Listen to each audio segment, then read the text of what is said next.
ब्रह्मानंदं परमसुखदं केवलं ज्ञानमूर्तिं द्वन्द्वातीतं गगनसदर्शं तत्त्वमस्यादिलक्ष्यम् एकं नित्यं विमलं अचलं सर्वदी साक्षिभूतं भावातीतं त्रिगुणरहितं सद्गुरुं ओम तत्सत्। ओम श्री गुरुभ्यो नमः। यतः सर्वाणि भूतानि प्रतिभान्ति स्थितानि च यत्र अवो अपशमं यान्ति तस्मै सत्यात्मने नमः। ज्ञाता ज्ञानं तथा ज्ञेयं दृष्टा दर्शन दृश्यभू कर्ता हेतु क्रिया यस्मात् तस्मै ज्ञानात्यात्मने नमः। स्फुरन्ति सीकार यस्मात् आनन्दस्याम्बरे अवनौ सर्वेषां जीवनं तस्मै ब्रह्मानन्दात्मने नमः।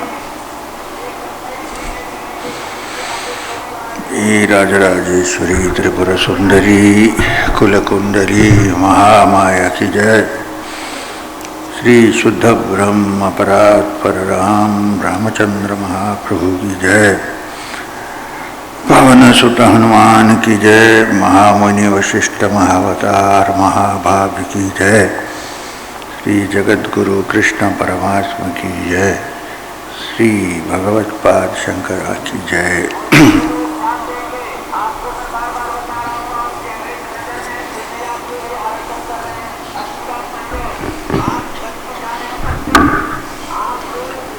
So, we have today and tomorrow. ये गंतव्य जाके वापस आ गए क्या? हाँ? तो इतना जल्दी दाढ़ी कैसे बड़ी होगी? Anyway.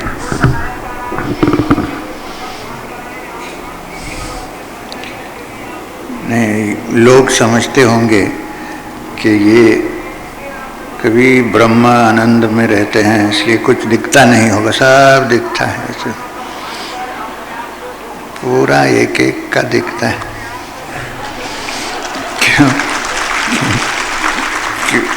क्यों? क्योंकि ये ब्रह्म जो यहाँ है वो वहाँ भी है, तो मालूम तो होना चाहिए। बोलेंगे नहीं, मगर बोलेंगे तो बहुत कुछ बोलना है, गड़बड़ हो जाए। तो Vashishtha continue. O King, O Rama, with the help of my eye of wisdom. We finished that.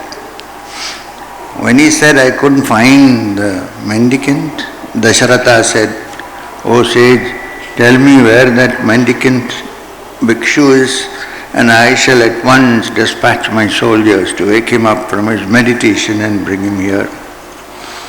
So Vasishtha said, you may be the king with 10 rathas, but this is not possible. He didn't say that. He said, O king, that mendicant's body has already become lifeless. It cannot be revived. His jiva has attained enlightenment and liberation. It cannot be subject to the experience of this world experience anymore. His own attendants stand outside his cottage, waiting to open the door at the end of 1 month as instructed by him. They will find that by the time he has abandoned his body and will then install somebody in his place. When they open, this is what they will find. So they are waiting for that patiently. You can't send soldiers and get him out. This maya of world appearance or delusion is of the nature of limited and limiting qualities and attributes. It is said to be impossible to cross it by ignorance, but by the knowledge of the truth, it is easily crossed. It is a wrong perception that sees a bracelet in gold. The mere appearance becomes the cause for such wrong perception. This maya is but a figure of speech. See, just now I said, I can see every individual everywhere and see every inch the beard grows and so on. I said that. But actually it's only a figure of speech. It doesn't mean anything. What does it matter if the beard grows or does not grow? Figure of speech. The appearance has the same relation to the Supreme Self like a wave has to the ocean. When one sees this truth, the appearance ceases to be a delusion. It is on account of ignorance that this long dream, world appearance appears to be real. Thus does the jiva come into being. But when the truth is realized, it is seen that all is the self. The self, the Supreme Self, neither has a beard nor is it clean shaved.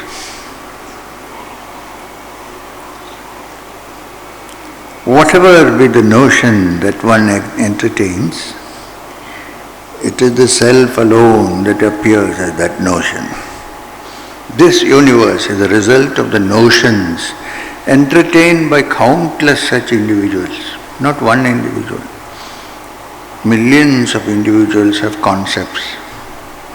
All these concepts come together. What is it called? The universe.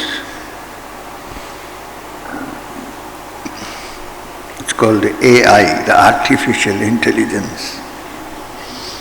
Actually, this is all an artificial intelligence. There is nothing natural here. And where is the source? The concepts of countless beings. The original notion entertained by Brahma has come to be experienced by the jiva as a solid reality. But when one attains the purity of consciousness similar to that of Brahma, then one sees this as a long dream. It is the notion of the object that becomes the mind. And then the mind slips from infinite consciousness. It then undergoes varied experiences. But it is this mind, independent of the Supreme Self. But is this mind independent of the Supreme Self? Is not the Supreme Self the essence of the mind too? Because if the Supreme Self is all-pervading, it has also to be there in the mind. The jiva, the body, and all the rest of it are but reflections or appearances of the Supreme Self. All these moments also happen only in the one infinite consciousness, which is forever infinite and conscious, nothing else. Movement and so on are imaginary expressions. There is neither motion nor non-motion, neither one nor many. What is as it is. There is diversity arises in the unawakened state, appears so real, and it vanishes when one commences inquiry. Keep looking for it, can't find it. The inquirer exists. But when the inquirer is free of all doubts, there is only the Supreme Being, nothing else. There is no inquirer there. Peace is known as the world. Peace alone is as this world appearance. Ignorance is unreal. There is neither the seer who sees, nor the seen, nor the sight to be seen. Mind imagines a defect in the moon. It is not there as a defect. The infinite consciousness is consciousness alone as his body, or manifestation, or appearance. Vasishtha continued, O Rama, remain forever firmly established in that state of utter freedom from movement of thought. O Rama, says Vasishtha, having heard all this, remain forever firmly established in that state of utter freedom from the movement of thought, resorting to deep silence as like deep sleep. Like deep sleep, not deep sleep. Aim of life is not to become deep sleep. Brahma said, Sir, I have heard of silence of speech. This I have heard. That means I can keep quiet. Silence of speech. Silence of the eyes. This also I know. Which means don't see anything. And other senses. Don't indulge. And I have also heard of the rigid silence of extreme asceticism. Mouna. I won't talk. I won't see. All this I have heard. But what is this silence of deep sleep? What is the silence you mentioned of deep sleep? Vasishtha replied, O Rama, there are two types of munis.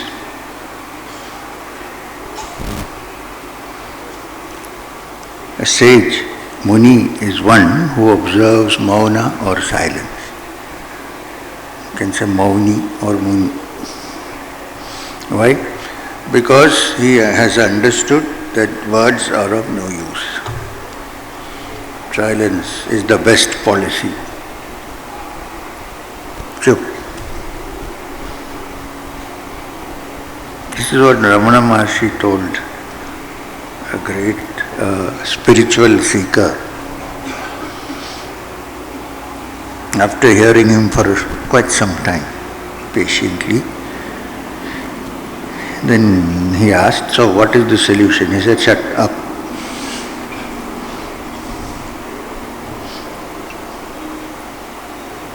Kancha neram summa irukka mudiyuma. Can you sit quiet for a while? So do you want me to do that? Shut up. Yes. No. There are varied opinions. Some like this, and those from my state like this. We don't know what. Anyway, there are two types of munis. Those who observe silence, mouna. One is the rigid ascetic, and the other is the liberated sage. The former, the rigid ascetic, forcibly restrains his senses and engages himself in activities, dry activities. Now, another word for activity is kriya. So there is one kind of sage who forcibly restrains his senses and engages himself in dry kriya. That means there is a dry kriya and a wet kriya, and with a fanatic bent of mind. The liberated sage, on the other hand, knows what is what, the truth as truth, unreal as the unreal.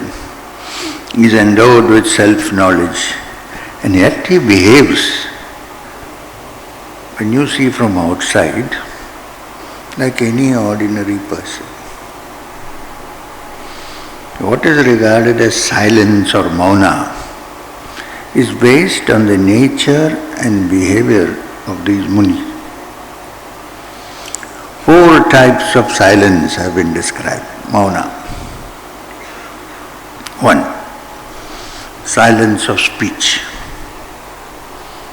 doesn't much solve the problem because there are other things going on. Speech is silent. Silence of speech. 2. Silence of the senses. Eyes, etc. Don't want to see anything. Don't want to hear anything. The other day somebody told me that I'm getting more and more deaf now. I don't know what. I can't hear a thing. I said, you're lucky. Most of the time you hear nonsense. So,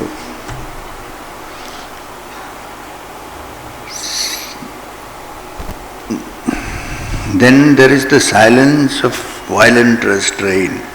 When you restrain all movement and sit, this is also silence. 3rd. 4th, the silence of deep sleep. Deep sleep, you're not even aware that you should be doing anything, so there is a deep silence. There is no cognition outside. There is no cognition inside. Am I clear there? And you can hear me. Good. The sound system has improved. Now there is another silence, which is called the silence of the mind. However, that is possible only in one who is dead or one who practices the rigid mouna or the silence of deep sleep. It's also called Sushupti mouna. Of these, the first 3 involved elements of rigid mouna.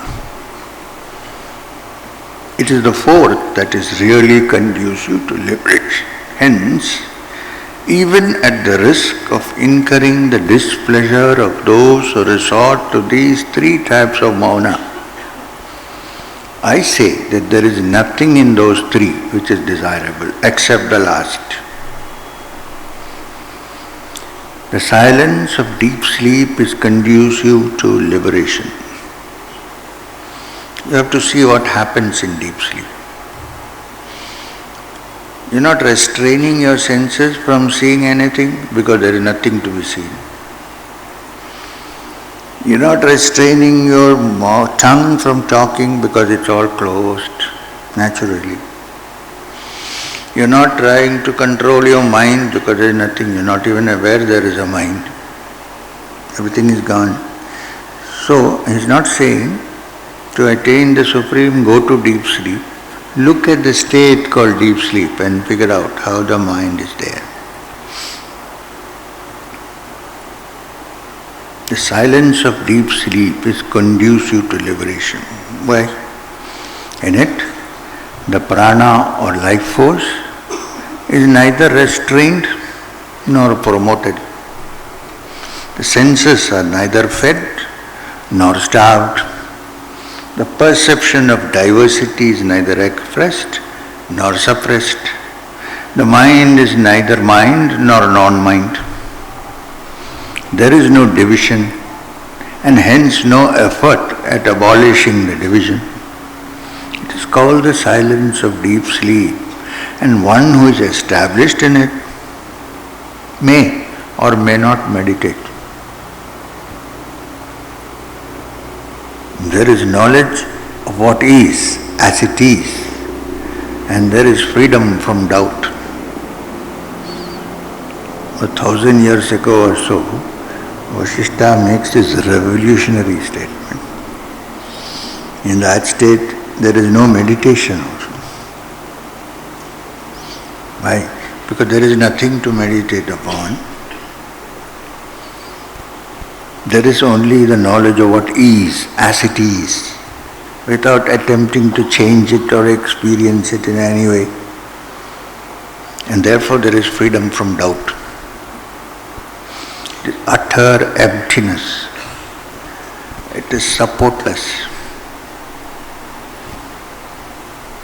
It's because of these teachings that some people blame Shankara and Yoga Vasishtha as preaching the Shunyavada after Buddhists. Because of these statements. That's why he said, even at the risk of incurring the displeasure of those who resort to the first three types, I say there is nothing in these three. You can say that only from that point, okay? You can't say from tomorrow I am not meditating.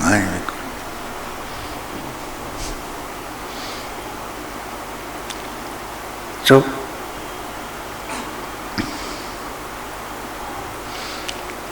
the mind is neither mind nor non-mind. We are looking at deep sleep. There is no division and hence no effort at abolishing it. It's called the silence of deep sleep. One who is established in it may or may not meditate. The dividing line between Sushupti and Turiya is very, very, very thin.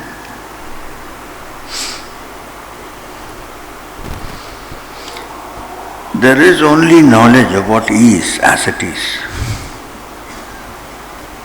And there is freedom from doubt. It is utter emptiness. It is supportless. It is of the nature of supreme peace, of which it can neither be said that it is real, nor can you say that it is unreal. That state in which one knows there is no I nor another, no mind nor anything derived from that mind, in which one knows I is but the idea in this universe and is really pure existence. That is known as the silence of Sushupti, deep sleep. In that pure existence, which is infinite consciousness, where is the I or where is non-I? You know why so much stress is being given? Yeah. Because Turiya is rarely understood. But there is something very close to Turiya, which is Sushupti. In some way, everybody understands it because it is common knowledge. Everybody has some short periods of Sushupti at least, when the dream stops and one has not woken up. Since Turiya cannot be described in words, Sushupti is being described, so that you draw lessons from it. Not to make you go into Sushupti. I know, if I go on reading this for a while, this is what will happen. But that's not the intention.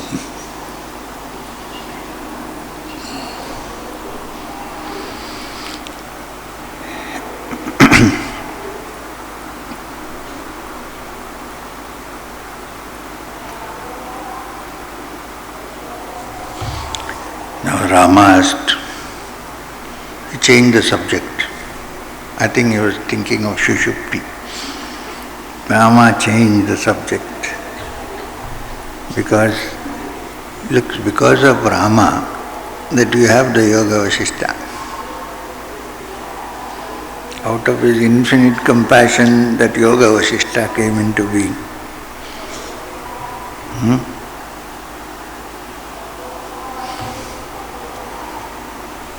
Morning you heard the bhajan, Raghupate Sri Ramachandra. What?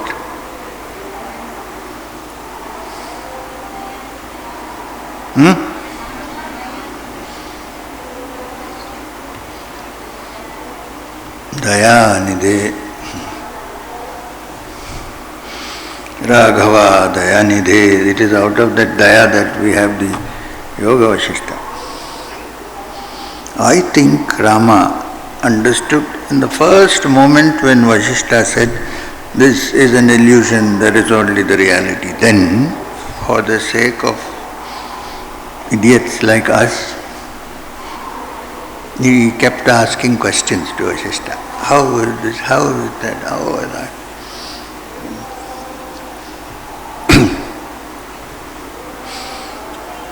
So, here, when it was little bit too dry, Rama changed the subject and said, Rama asked, how did the 100 Rudras come into being?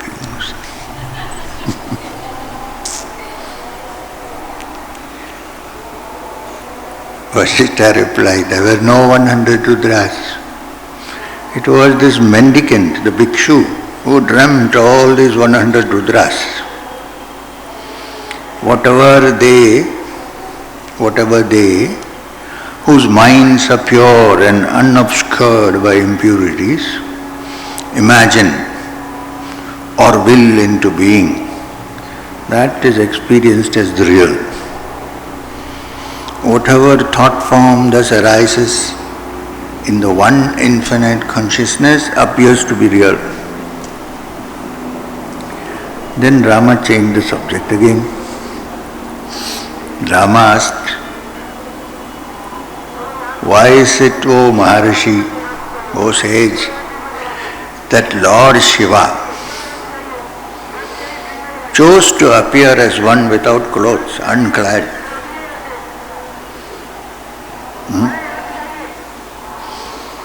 Inhabiting the cremation ground, garlanded with human skulls, smeared with ashes as one who is easily overcome by lust.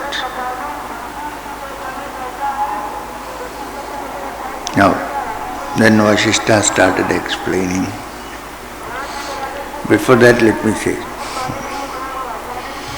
Shiva is unclad because the Shiva that you think is the image of Shiva which has been handed down to us by tradition. But the true essence of Shiva is absolute supreme Brahman. Chidananda Rupa, that is the real nature. And what does pure consciousness wear? What clothes does it wear? It needs no clothes. So he is free of all clothes, all abharanas, all modifications. It's pure consciousness, Chidananda Rupa. So what clothes does he need? Which is why he doesn't wear clothes. Now, why is he inhabiting the cremation ground? Because all beings who have a form finally end up there. He is inhabiting the cremation ground to make the inauspicious into the auspicious. Because another meaning of this in Sanskrit of the word Shivam is auspiciousness. To make the inauspicious auspicious, to say that this is where you will all end. People are afraid of the cremation ground. Actually, it's very auspicious. Why? It tells you this is where you land, man. Finally. And free yourself from this wrong idea that this is what I am. Garlanded with human skulls. No being who is not ready to add their skulls also to the garland that Shiva wears can understand Shiva. Not by saying Shiva Shiva, worshipping Shiva and so on. You should be ready to hand over your head there, which is your ego. Bhadrakali also wears a garland of skulls. Mundamala Vibhushitam, one who wears garland. So, are you ready to hand over your head also there, your ego there? If not, you cannot see that Shivam, that Supreme Shivam, which is beyond all definitions. So he wears human skulls. What about ashes? He covers his body with ashes because that is the essence of all physical beings. Ashes. Bhasmantam shariram. The body finally becomes bhasma. So you take it.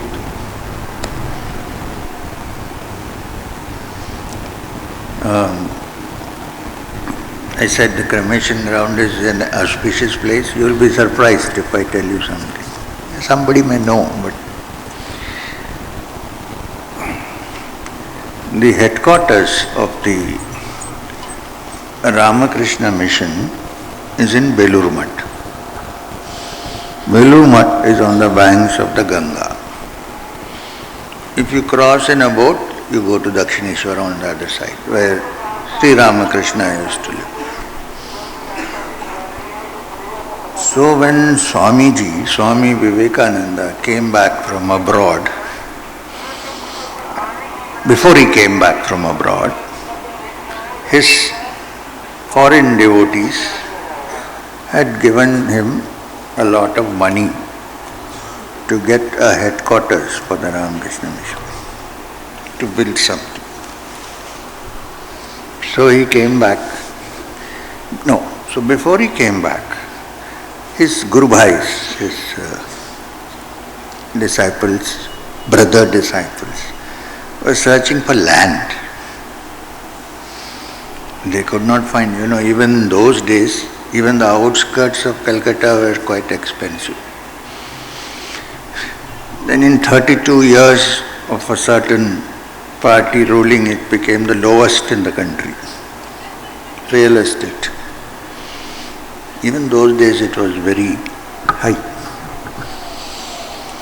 So they couldn't get the land even for the pounds and dollars which Swamiji could bring from abroad. So they were looking for a land which the price is reasonable and yet it has Ganga flowing close by for the headquarters. So two brother disciples wrote to Swamiji, Guru Bhais, "Hey Dada, brother, we have found a piece of land on the banks of the Ganga. It's not so far from the city, outskirts. You can see Dakshineshwar from across the river. But there is a catch. They are ready to give it free, almost. But there is a catch. It's an abandoned, not anymore working, abandoned Muslim graveyard is available. And the price is like cheap. Ganga is flowing, Dakshineshwar is across. What do you think? There's also a small shrine of a saint, a Sufi saint somewhere on the corner. What do you think? If you say yes, then we'll go ahead, but we think it's inauspicious." And Swamiji replied, it will be found in the letters of Swami Vivekananda, which has been collected. He said, "Buy it. Because the Mother Kali who made me do all this work, do you think I did it? No. She got on my shoulders and did all this work. She loves cremation grounds, graveyards, that's why she wanders. So it's not inauspicious, it's very auspicious. And be practical, you're getting it cheap. You have the Ganga on the side. You can see Thakur's place across from the river. What better place do you want? Take it." So they got the land, where Belur Math stands today. And then if you go from Belur Math from behind to the small road into the boat jetty to go across, you will see a small shrine of a Sufi saint there. Swamiji said, so then demolish everything, start your structures. He was looking at the plans regularly. Leave that shrine alone. He said, but why? We can take that off. He said, no, I want to meditate there. So this is where Belur Math stands, and there is that shrine still there. There is a man sitting with peacock feathers and all. If you go, he'll hit you like this. And Swamiji used to go and sit there and meditate. So if you say Shiva is in the cremation grounds, which is inauspicious, I say that somebody who said with great complete conviction, Shivoham, Shivoham, loved that place, and the Belur Math was built. What I'm saying is, if you get some place like that, where there was a cremation ground and nobody is taking it, grab it.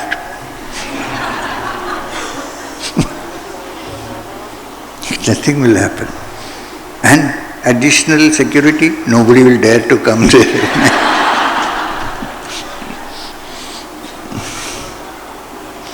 I have meditated in cremation ground, graveyards, on the instructions of Maheshwarnath Babaji, go and sit there and meditate.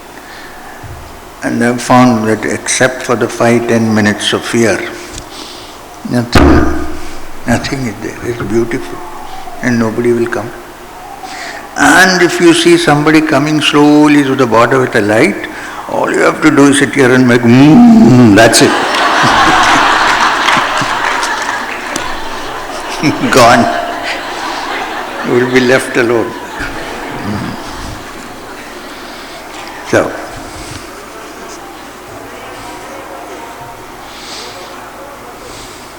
it is interesting.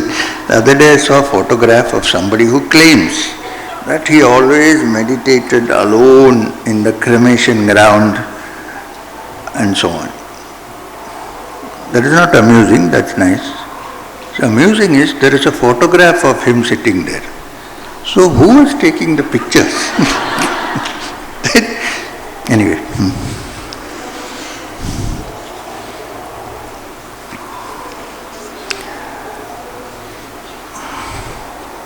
So why is it to say that Lord Shiva chose to appear as one unclad, inhabiting the cremation ground, garlanded with human skulls, smeared with ashes, and as one who is easily overcome by lust? Vasishtha replied. Before that, M replied a little bit. The conduct of the gods, the perfected beings, and the liberated sages is not determined by the rules of the codes of conduct.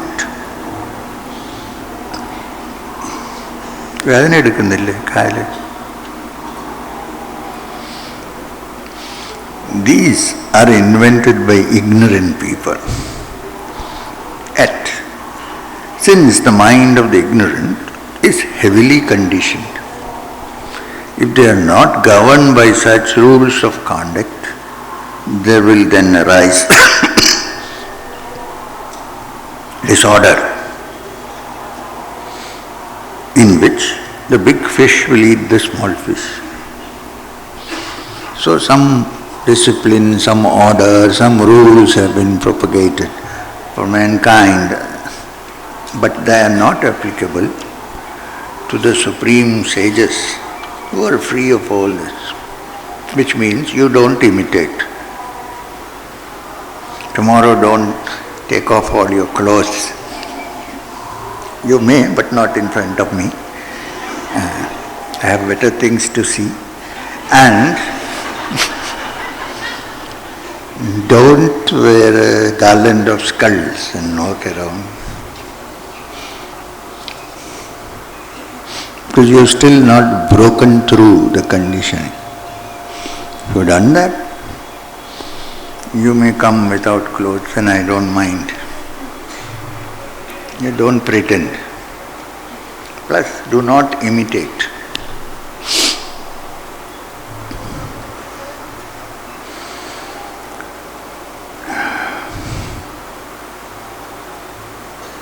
The man of wisdom, on the other hand, does not drown himself in what is desirable and what is undesirable, because he has his senses naturally in control, and because he is awake and alert. He lives and works without intending to do so, without reacting to events on a causal basis, his actions being pure and spontaneous. Just as the coconut, falling without any causal relationship with the alighting crow, falls. He may do something or he may not do anything at all. This Yoga Vasishtha has given me an opportunity. I mean, when I say me, what is sitting here, an opportunity to say things which normally I don't say. Then I have the authority of Yoga Vasishtha, nobody will say anything. I am very glad actually. But don't take me very seriously. Thus had even the members of the Trinity, Brahma, Vishnu and Shiva, engaged themselves in incarnation.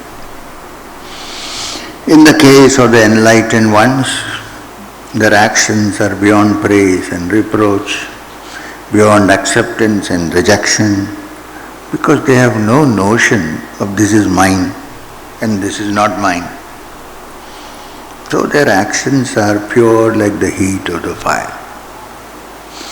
I do not wish to elaborate on the other form of mouna, known as the silence of the disembodied, because you are still embodied. However, I shall briefly describe it now, little bit. This is the silence of those who are disembodied. They who are fully awakened, who are constantly engaged in samadhi, and who are thoroughly enlightened, are known as the Sankhya yogis. They who have reached the state of bodiless consciousness through pranayama, etc., are known as yoga yogis, Sankhya yogi and yoga yogi. Indeed, the two are essentially the same. The cause of this world appearance and bondage is indeed the mind. Both these paths lead to the cessation of the mind. Hence, by the devoted and dedicated practice of either, the cessation of the movement of prana or the cessation of thought, liberation is attained. This is the essence of all the scriptures that deal with liberation.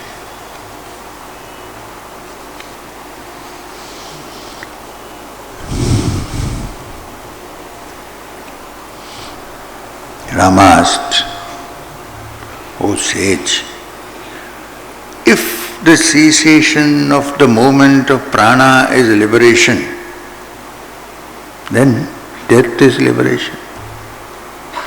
All people attain liberation at death. Do you think so?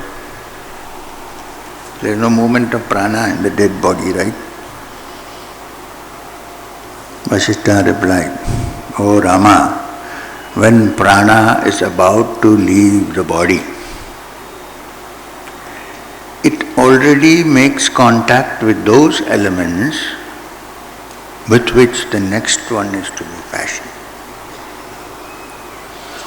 When the prana leaves the body, it carries in subtle form all the seeds of desires which are still unsatisfied, and for satisfying which a new body is required.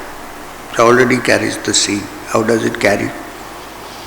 Gita says, like the wind carrying the perfumes of the flowers, not visible, but it carries already. So when you say, why am I born, I'm cursed, you are responsible for it, because you had the seeds when you left, and the seeds became real after. Don't blame anybody.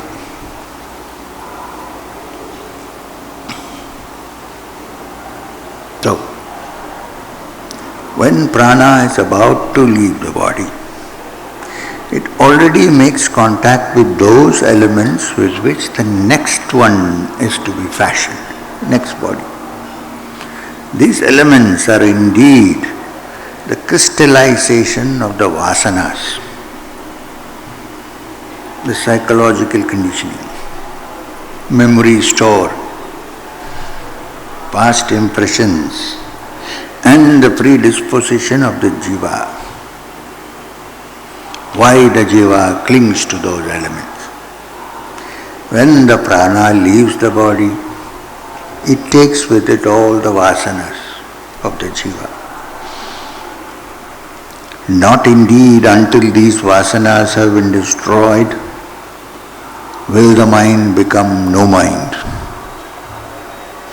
The mind does not abandon the life force till self-knowledge arises. By self-knowledge, the vasanas are destroyed. Thus the mind too. It is then that the prana does not move. Not otherwise. In death, it moves. Don't think it does not move. It moves, but it moves outside the body. But when while still in the body, the vasanas are destroyed by self-knowledge, then whether one leaves the body or is in the body, it's free. Then the prana does not move. That indeed is the supreme peace. It is by self-knowledge that prana does not move. That indeed is the supreme peace. It is by this self-knowledge that there is one fly which is keen on getting into my eye.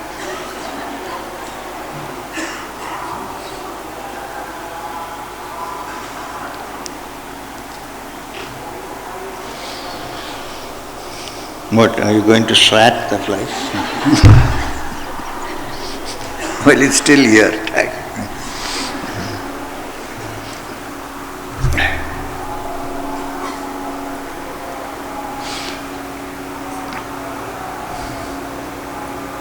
That indeed is the supreme peace. It is by self-knowledge that the unreality of the concepts concerning worldly objects is realized. This puts an end to vasana. That fly is challenging me, saying, if you are uncomfortable, curse. And I am saying, if it is uncomfortable, I am testing myself instead of cursing. Am I really free of your disturbances? You don't think flies talk, do you? Everything speaks. We don't know the language. I thought the fly became big suddenly.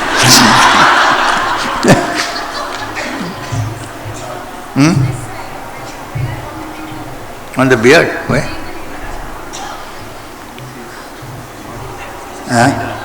Spider. Don't do anything to the spider. Will it die with this? No. You just run away, right?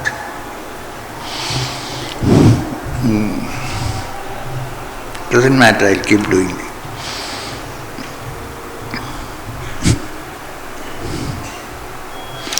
It's by self-knowledge that the unreality of the concepts concerning worldly objects is realized. This puts an end to vasana and to the link between the mind and the life force. Vasana constitutes the mind. There is no other mind except the vasana. Mind is the aggregate of the vasana and nothing else. Nowadays vasana must have also come from before, not only this life. Because this life where you are is decided by the vasanas of the past, so they have also come. Then after coming here, we again make more vasanas. They all come together and form what is called the mind, the illusory mind. It is by self-knowledge that the unreality of the concepts concerning worldly objects is realized. This puts an end to vasana and to the link between the mind and the life force. Vasana constitutes the mind. Mind is the aggregate of the vasana and nothing else. If the vasana cease, that itself is the supreme state. Knowledge is the knowledge of reality. Vichara or inquiry is the beginning of knowledge. Total dedication to one thing. Restraint of prana and the cessation of the mind. If one of these three is perfected, any one of these, one attains the supreme state. The life force and the mind are closely related, like a flower and its fragrance, or the sesame seed and its oil. Hence, if the moment of thought in the mind ceases, even for a second, the movement of prana also stops. If the total mind is one-pointedly devoted to a single truth, the movement of the mind and the life forces also stop. The best method is to inquire into the nature of the self, which is infinite. Your mind will be completely absorbed, then both the mind and the inquiry will cease. Remain firmly established in what remains after that. When the mind does not crave for pleasure, it is absorbed into the self, along with the life force, prana. Ignorance is non-existent. Self-knowledge is the supreme state. Mind alone is ignorance when it appears to be a reality. The realization of its non-existence is the supreme state. If the mind remains absorbed, even for a quarter of an hour, which again is a big deal, it undergoes a complete change. For it tastes the supreme state of self-knowledge and will not abandon it anymore. He is saying 15, quarter of an hour, 1 minute is not, if it's possible, even 1 minute. Forget 15 minutes, quarter of an hour.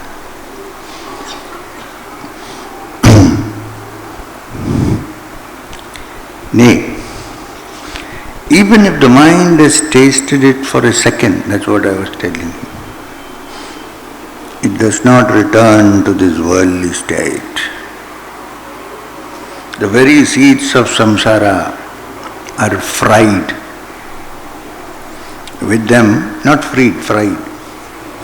With them, ignorance is dispelled and the vasanas are utterly pacified. One who has reached this is rooted in the truth, sattva. He beholds the inner light and rests in supreme peace. Vasishtha continued, that is known as moksha or liberation. When ignorance ceases through self-inquiry, when the jiva becomes no jiva instantly, and when the mind becomes no mind. In this connection, O Rama, listen to the following inspiring and enlightening questions asked by Dracula, asked by a vampire. I said Dracula to wake you up from Shushupti. Become warm. You are not feeling the heat. Many of you are wearing sweaters and shawls. You are not feeling? I am sweating. Maybe midlife crisis. Anyway, oh, that has gone long ago. This is an end life crisis. Now, O Rama, listen to the following inspiring and enlightening questions asked by a vampire. Vasishtha is sure, there lives a vampire in the Vindhya forest. Vindhyachala. Once it entered a certain territory, desirous of appeasing its hunger. How does a vampire appease its hunger? Drinking blood. However, it was a good vampire. Why? Because it would not kill anyone even when it was hungry, unless the victim deserved such treatment. So it would search for terrible fellows who is better to get rid of from the world and only appease its hunger too. It looked in the forest and could not find such a person that day. So it entered a city and met the king. Imagine, this is in Treta Yuga, where kings can see vampires and so on. A vampire said to the king, "O king, I shall ask you a few questions." Nowadays, if a vampire goes to the king and says, "I have a few questions," he says, "Throw this fellow out." But no. The vampire said to the king, "O king, I shall ask you a few questions. But give me the correct answers to them. Otherwise, you know what will happen." What is that sun? The particles of whose rays become these universes. In that mighty wind, in what mighty wind? In what, many questions, one question. First question, what is the sun? The particles of which, whose rays become these universes. In what mighty wind does this mighty space manifest? One goes from one dream to another dream ad infinitum. Yet one does not abandon the self, though constantly abandoning the dream realities. Very serious question for a vampire. One goes from one dream to another. One day one dream, next another dream, then the dream of wakefulness. We know that it is not permanent, and yet the self does not abandon it. One goes from one dream to another dream ad infinitum. But yet one does not abandon the self, though constantly abandoning the dream reality. What is the self? What is this self? Stem of a banana tree, when it is opened, a very wise vampire. The stem of a banana tree, when it is opened, reveals layer after layer until you reach the pit. What is that subtle essence? When this world appearance is similarly inquired into by removing layer after layer. Of what atom are the universes themselves? Minuter atoms. Is there an atom which when compared to the universe appears like a minute atom in that atom? What is that? In what formless rock are the three worlds hidden? Like an unsculptured figure is hidden in a rock. Answer these questions. If you do not, you certainly deserve to be eaten by me. Now the king has to find answers, right? Otherwise here stands a vampire ready to drink his blood, He says, here are the questions. The king answered, O vampire, this world was once enveloped by a series of coverings, even as a fruit is enveloped by its skin. There was a branch on which there were thousands of such fruits. There was a tree with thousands of such branches. Then there was a forest with thousands of such trees. A hill with thousands of such forests. A country with thousands of such hills. A continent with thousands of such countries. A sphere with thousands of such continents. An ocean with thousands of such spheres. A being with thousands of such oceans within him, and a supreme person who wears thousands of such beings as a garland.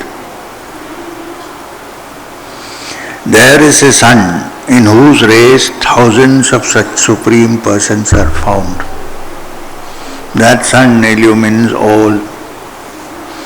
That sun is the sun of consciousness. O vampire, in the light of that sun, these universes are but minute atomic particles. It is because of the light of that sun that all these outer things appear to be real. In the Supreme Self shine dust particles, substances, concepts, relative realities, known as time, space and motion, which are conscious and pure intelligence. The world appearance is but the flesh in which the truth, which is pure consciousness, is clothed. Having heard this answer from the lips of the king, the vampire became silent and deeply contemplative. He heard something for the first time like this. He said, I need to deeply contemplate on what this king has said. Seems reasonable. O Rama, like the King Bhagiratha, who will achieve the impossible,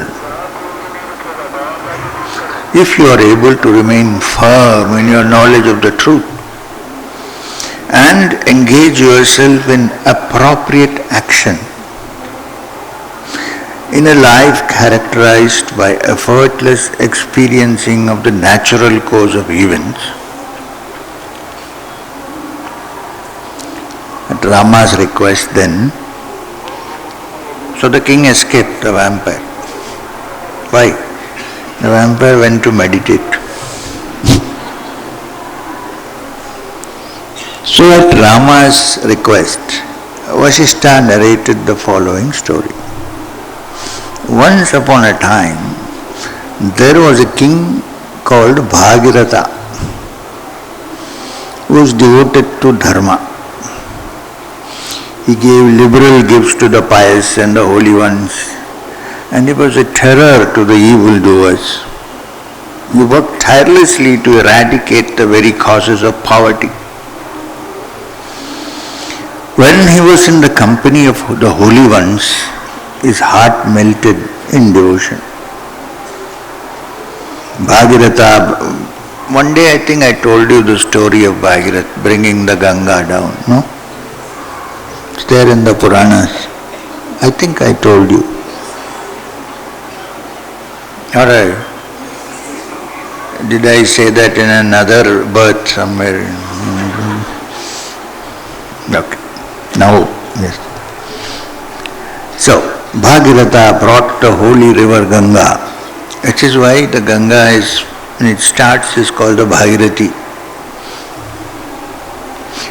Bhagiratha brought the holy river Ganga from the heavens down to the earth.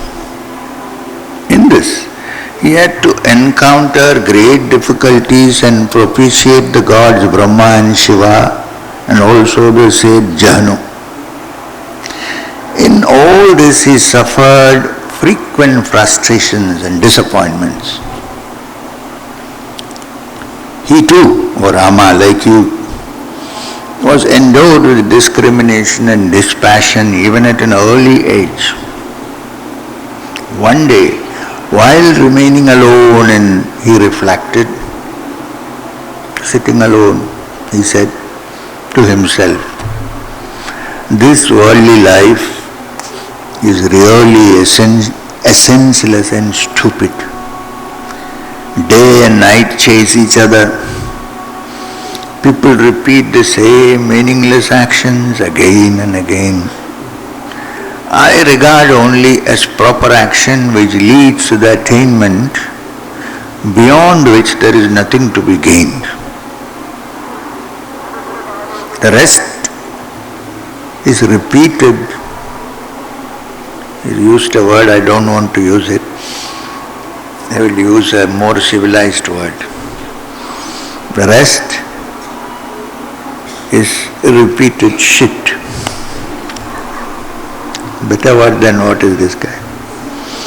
He approached his guru, Tritala, and prayed, Lord, how can one put an end to this sorrow and old age, death and delusion which contribute to repeated births here? Tritala said,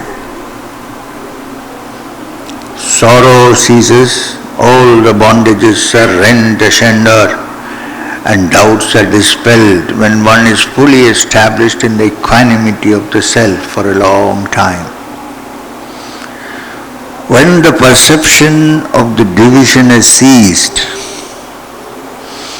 and when there is the experience of fullness through knowledge of that which is to be known, then what is to be known? It is the self which is pure and which is of the nature of pure consciousness, which is omnipresent and eternal. Bhagiratha said, I know that the self alone is real and the body etc. are not real, but how it is, that is not perfectly clear to me. I know all that, but it is not very clear to me. How? Tritala said, such intellectual knowledge is not knowledge. What he said was, I can give you a theory, you got the theory, but that is not true knowledge. Knowledge is of experience, real. Unattached to wife, son, house, equanimity in pleasure and pain, love of solitude, being firmly established in self-knowledge. This is the knowledge, all else is ignorance. Only when the ego sense is thinned out does this self-knowledge arise. Bhagiratha asked, since this ego sense is firmly established in this body, how can it be uprooted? Seems to be firmly established. It's difficult to get it off. So how do we do it? Tritala said, by self-effort and by resolutely turning away from the pursuit of pleasure and the resolute breaking up of the prison house of shame, false dignity, etc. If you abandon all this and remain firm, the ego sense will vanish and you will realize that you are the Supreme Being.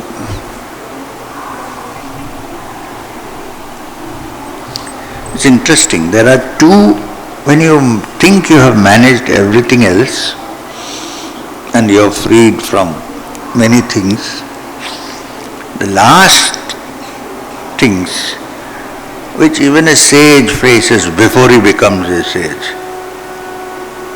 the last, but it is generally undetected even by himself, is shame and fame. It's probably the last obstacle that comes. We have fought everything is gone. Fought in the sense you come out. And then there is shame. The other day somebody mailed me from somewhere saying I'm traveling for 3 days. I am in one compartment. It's a coupe and I have a person traveling with me. So how will I practice Kriya? I was astonished. Why? Why can't you practice Kriya? Because what will the other person think? I am some crackpot sitting here and breathing in and out. That person will think I am a religious and spiritual person, which I don't want to appear as. Why? Because I fancy I am an intellectual. I cannot be like this. So in these 2.5 days, how am I going to practice my Kriya? Because the person is sitting there, I don't want to shame. Actually stupid shame. So the train came to a stop.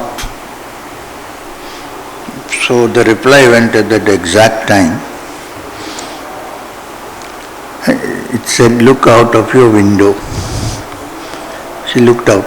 There were about 1 dozen or half a dozen of people on the platform when everybody is watching, unrolling their prayer mats and doing prayer. That is the strength. We have shame. We don't want to do it. What will the other person say if I do it? It comes in the way.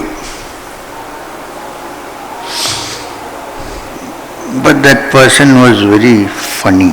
That person said, still I cannot do it. What? Then after 2.5 days, an email came again. Real email, I am not telling you a story. I could manage all the 2.5 days to do my Kriya. Thank you very much. I said, why are you thanking me? Because that person failed to come. Nothing to do with me, mind you. I am only giving you an example of the shame. This is real, This just day before yesterday. I didn't throw the other guy out, please. The other is fame. It's also a big obstacle. You know why? Because when you become well known and famous, you also gather a lot of sycophants who keep saying, oh, you are great, you know it. Then it becomes a big barrier. Why? Since you have not yet reached the highest point yet, you are likely to imagine that what they are saying is true. That's the end. Finished. You are on your way to go down. So these two, fame and shame, this is what he is saying.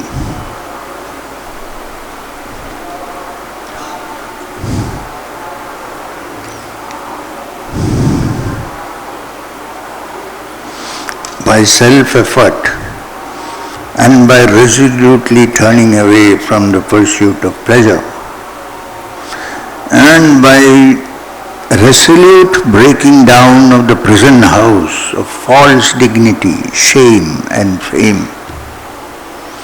If you abandon all this and remain firm, the ego sense will vanish and you will realize that you are the Supreme Being, nothing less, nothing more.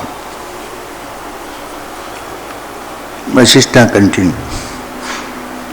Having heard the precepts of the preceptor, Bhagiratha decided to perform a religious rite as a prelude to the total renunciation of the world. 3 days he gave away everything. He performed a havan, Viraja Homa, I am giving up. In 3 days he had given away everything to the priests and to his relatives, whether they were endowed with good nature or not. His own kingdom he handed over to his enemies living across the border.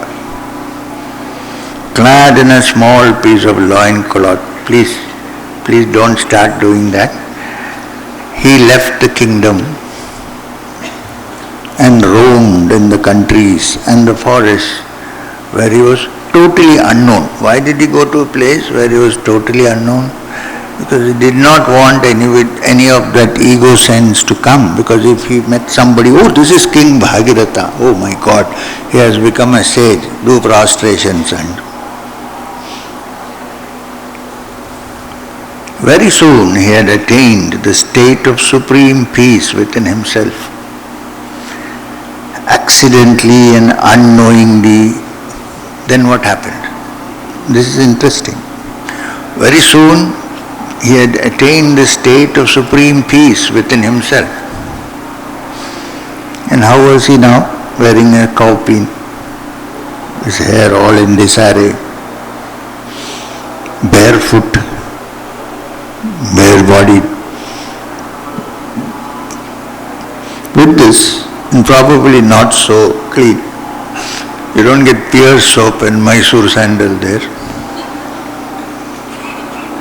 So, accidentally in that state, he entered his own previous kingdom and took bhiksha from the citizens there. You know what is bhiksha? English? Bhiksha? Bhikshu? Bhiksha? Beg for food. Went back to his own country unnoticed and begged for food. Even the sage gets hungry. Begged for food from his own subjects.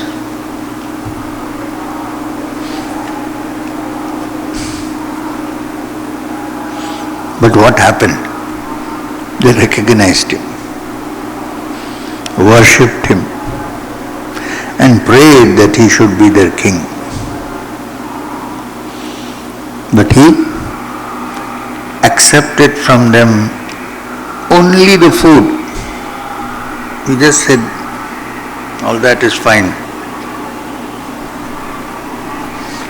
The Jain Digambar sadhus who wander around naked, when they eat, they don't have a kamandalu also.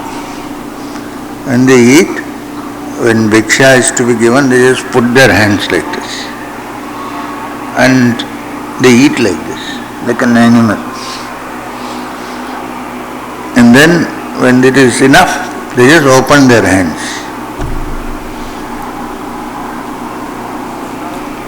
I'm not saying we should do that, but imagine going to a restaurant in the airport.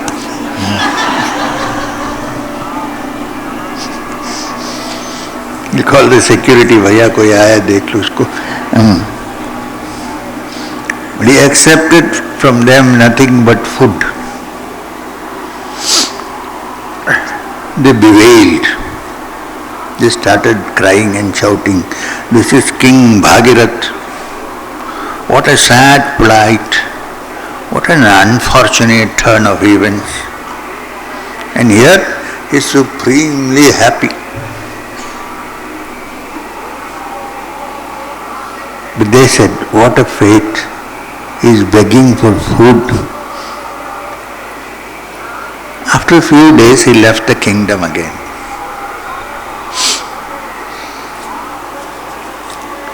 Bhagiratha once again met his preceptor, and the two of them roamed the country, all time engaged in spiritual dialogue.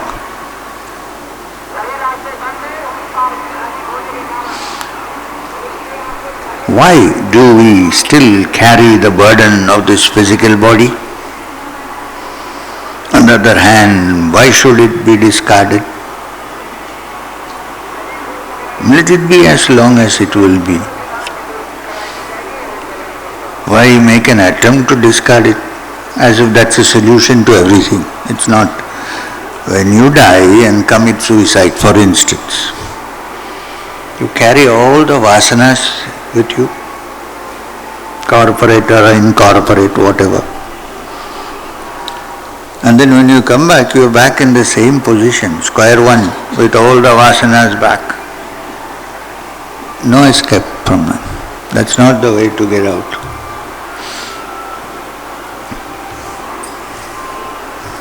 So,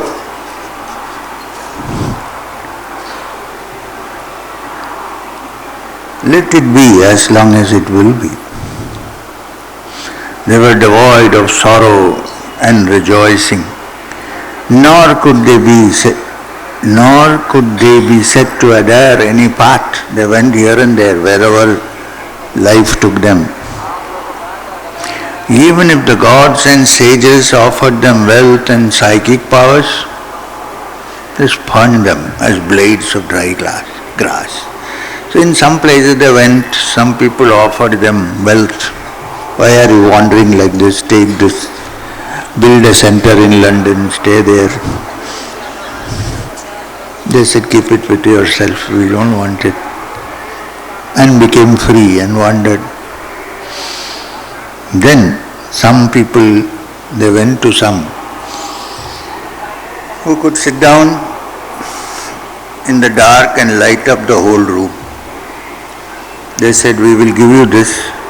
They said, keep it to yourself. We prefer to wait for the day. Spun them as blades of dry grass. In a certain kingdom, the king had died without an heir, without a successor. And the ministers were in search of a suitable ruler. Now, finally they came to a country where the king had died without a successor. And the ministers were in search of a suitable ruler. Bhagiratha, clad in a loin cloth, happened to come to that kingdom. The ministers declared he was the person fit to ascend the throne and surrounded him. Zabardasti. Bhagiratha, probably thinking of escaping, climbed the elephant. Maybe he thought, I'll jump from this. But when he climbed the elephant, they crowned him king. While he was ruling that kingdom, the people of his previous kingdom approached him once again Chakkar, prayed that he should rule that kingdom also. Bhagiratha accepted. Thus he became the emperor of the world, remaining at peace with himself, within himself, with his mind silenced, free from desires and jealousies. He engaged himself in doing appropriate action in circumstances as they arose. But then, you must remember, he was free from the attraction of wealth or psychic powers. Important. Two things. Here I must tell you a story. Something that I know, this is Yoga Vasishtha. We are reading, don't worry.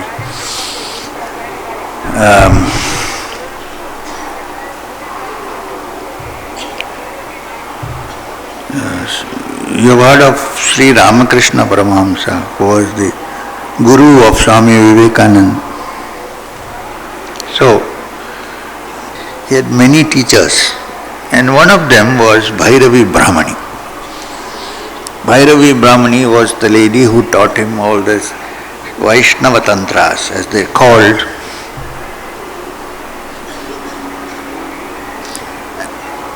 And she was a disciple of Trailanga Swami of Banaras. He is Bhairavi Brahmani. And then she left after some time. But she had another disciple whose name was Manikanda. They left, she left. Then she passed away. attain samadhi, because when holy people die, you cannot say they died. You should say they attained samadhi. Actually, every fellow will die, but anyway, samadhi. You can't say she kicked the bucket. No, she had samadhi. Then, many years passed, and Sri Ramakrishna was always then living in Dakshineshwar still. One day Manikandan came back to see how his brother disciple was doing.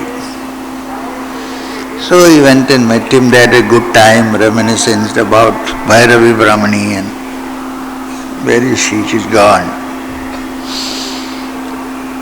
Then early in the morning one day, Sri Ramakrishna wanted to answer the calls of nature. As I said yesterday, there were no toilets, God's good air.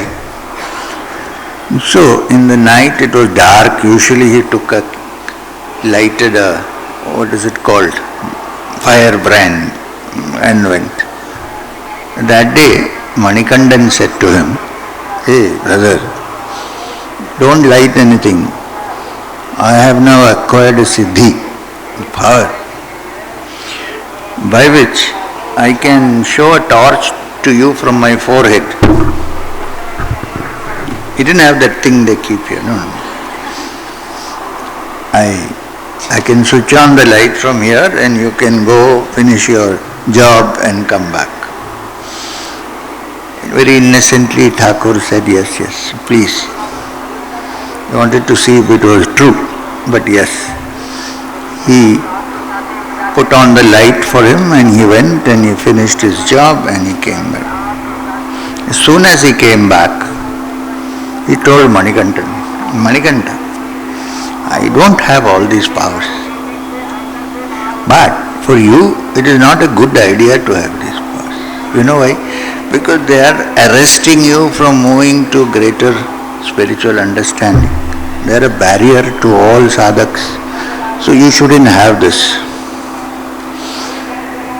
And Manikantan said, but brother, I have it. He said, that's what I am saying. From now on, you will not have it. That's all. His torch went off forever. So while he didn't have a torch himself, he could switch off other people's torches if he wanted. So all this were offered to him, but he refused. Bhagiratha.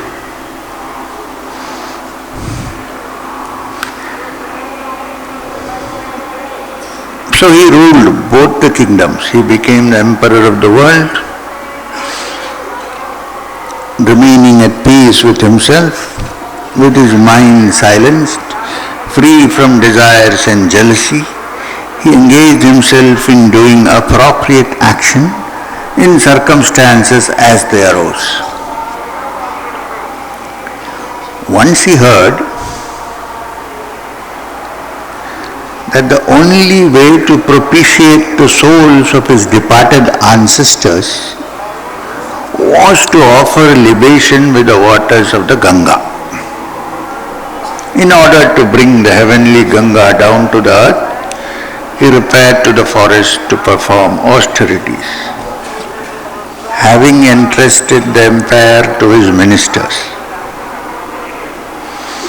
There he propitiated the gods and the sages and brought the Ganga down to earth, so that all the people for all time to come might offer libations to their ancestors with the waters of the holy Ganga.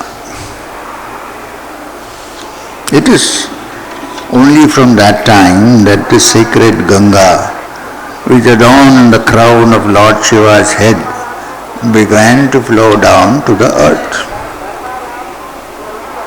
Even Vasishtha continued. Even so Rama, like Bhagiratha, even so remain in a state of equanimity like Bhagiratha, and like Sikhidhvaja, having renounced everything, remain unmoved.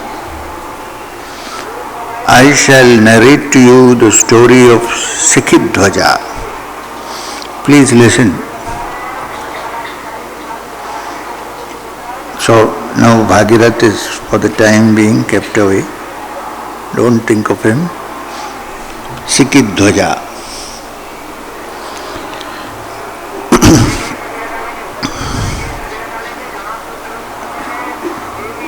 Once, pray listen, once there were two lovers who were reborn in a later birth on account of the divine love for each other. This story we know. Many such stories are there. They loved each other, so they were reborn again to love each other. Rama asked, "O sage, how is it possible that the couple who lived together as husband and wife in one age is born again to be husband and wife in a later age? How is this possible?" All for our sake, okay? Vasishtha replied, "Such is the subtle nature of world order, O Rama. Some things appear in abundance. Once again they manifest in abundance. Others are born now, having never been before. And having been now, they are not born again. Others, which have been before in the same form now. It's like the waves in the ocean. There are similar ones and there are dissimilar ones. Vasishtha is telling him it's not always the case that those people who are together in one life are born again in another life together. Some do, some do not. Some come under fresh circumstances. Some are young souls who are being born for the first time. This is also there. Then he tells him the story of Sikhidhvaja. In the Malwa kingdom, there was a king named Sikhidhvaja. He was endowed with every kind of royal excellence. He was righteous, he was noble, courageous and courteous. He lost his father very early in life. Though young, he was able to assert his sovereignty and he ruled the kingdom assisted by his able ministers. The spring season set in. What is spring season? Basant. The spring season set in. Now when spring comes, they say romance also comes, romance. The flowers blossom and people look at each other and say, "You're my flower," and things like that.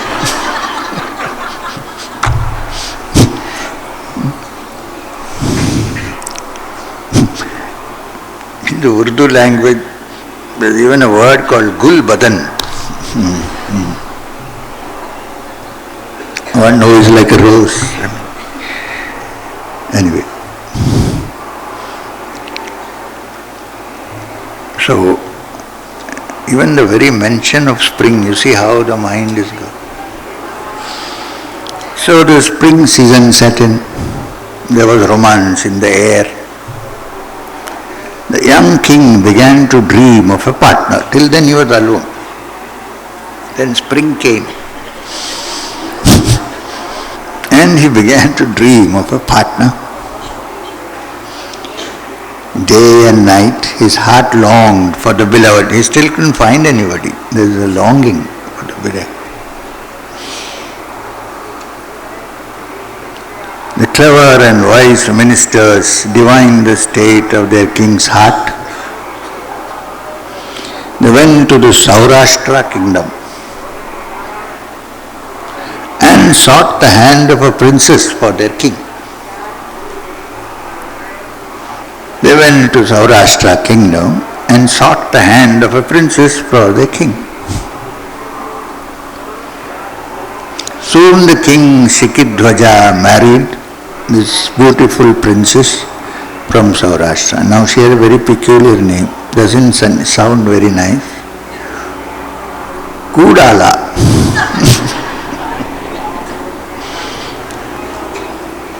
Maybe they added a Devi, Kudala Devi or something. Her name actually was Kudala. Sikhidhvaja and Kudala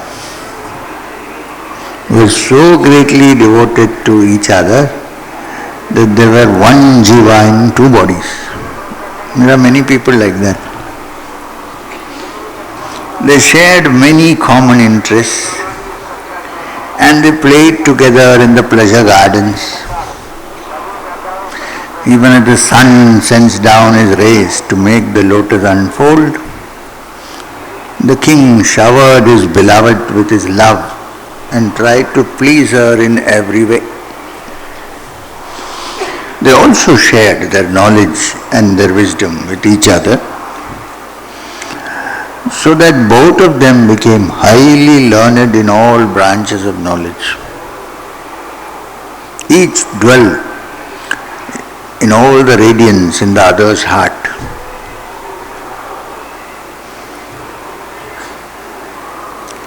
It appeared as if the Lord Vishnu and his consort Lakshmi had come down on earth to accomplish a special mission. Thus, Sikhidhvaja and Kudala enjoyed themselves for a number of years without a dull moment. Every moment was beautiful.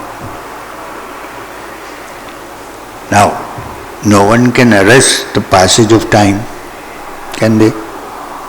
No one can arrest the passage of time. Life appears and disappears like a juggler's trick. Pleasure, when pursued, flies beyond reach, even as an arrow which has left a bow. Sorrow preys upon the mind, even as vultures prey upon a carcass. What is there in this world, having attained which the mind is never again subjected to sorrow? Is there anything? Reflecting thus, the royal couple turned their attention to the study of spiritual texts.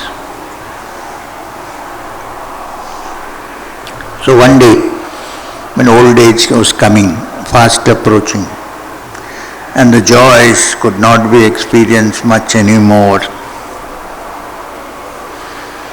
they reflected, what is this world? Sorrow preys upon the mind even as vultures on carcass. What is this world? Having attained which, what is there in this world? Having attained which, the mind is never again subjected to sorrow. Is there something like that? Reflecting thus, the royal couple turned their attention to the study of the spiritual texts. They came to the conclusion that self-knowledge alone can enable one to overcome sorrow.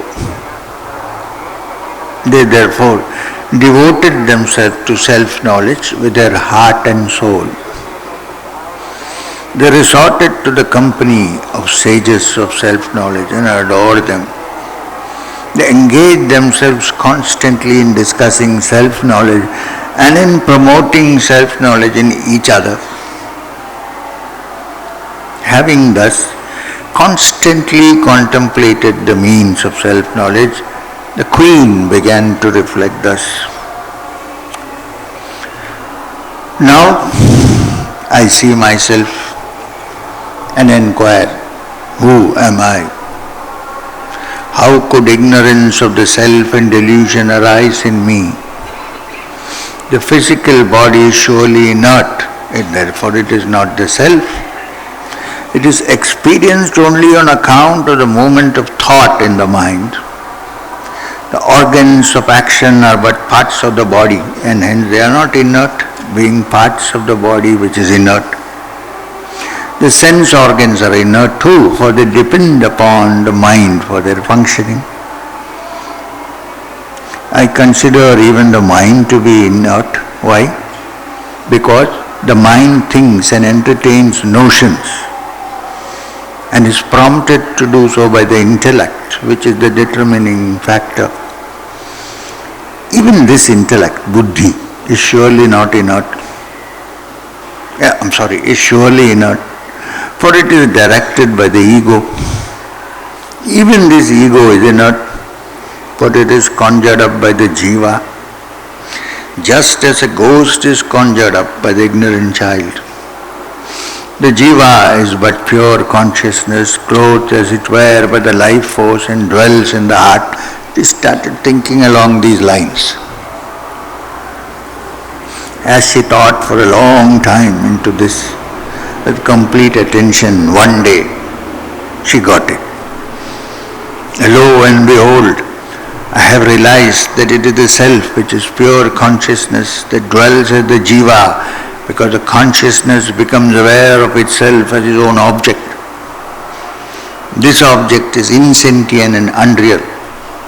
And because the self identifies itself with its object, it clothes itself with insentience, having apparently, not in truth, abandoned its essential nature as consciousness. For such is the nature of consciousness. Whatever it conceives itself to be, whether real or imaginary, that it becomes, apparently having abandoned its own nature. Thus, though myself is pure consciousness, it imagines itself to be insentient and unreal on account of its perception of objects. Contemplating thus for a considerable time, Kudala became enlightened. Vasishtha continued.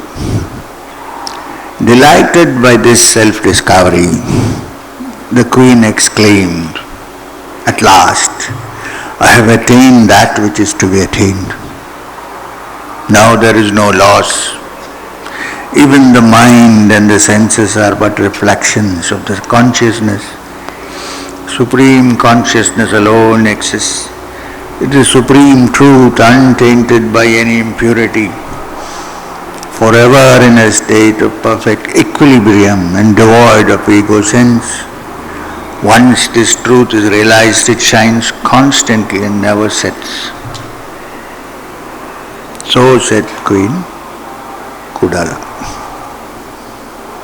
Now if I start the next, then I'll have to continue. So we will do it when we come back, because it's quite a bit. Then Sikhidhvaja enters the picture, and poor Kudala has to answer questions.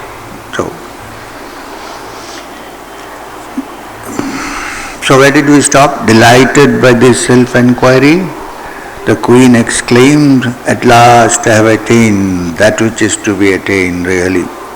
Now there is no loss."